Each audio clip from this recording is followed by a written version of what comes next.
Hey guys, Ricardo here and welcome to another Blog Tech Tips. In today's tutorial guys, I'm going to show you to open up Task Manager. Now of course Task Manager is a very cool feature as a part of Windows 11. It's also in previous versions of Windows, but of course things have moved around a bit. You might not be able to open up Task Manager in Windows 11. I'm going to show you how to open it up as well as how to use some of its more common features.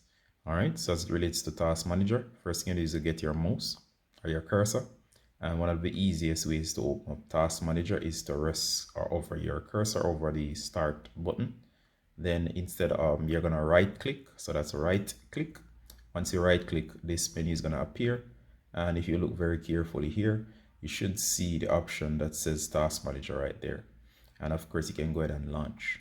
Another easier way to activate Task Manager would be to hit the Windows key and X. So go ahead and touch Windows key and X.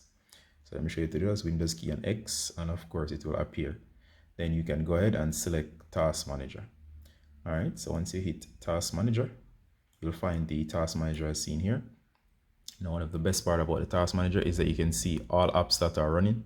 Notice I have Firefox, Notepad, Photos, Settings, Task Manager, which is this, and of course Windows Explorer.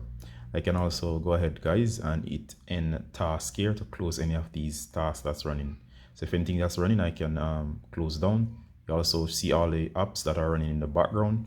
And of course guys, you can go over to the tabs here. We're on processes. We can go over to performance to see what the CPU is doing in terms of load and to monitor if the system is under load or not. I can go to users, details, services.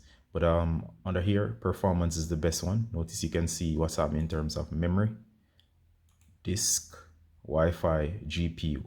All right, so you can monitor what's happening with your system. You can close out processes over here. That's one of the cool parts about Task Manager. So just in case you usually are accustomed to Task Manager but unable to open it up in Windows 11, this is how to do it. For any feedback or questions, please ask them below. As always, guys, Ricardo from Blog Tech Tips saying bye until next time. Bye.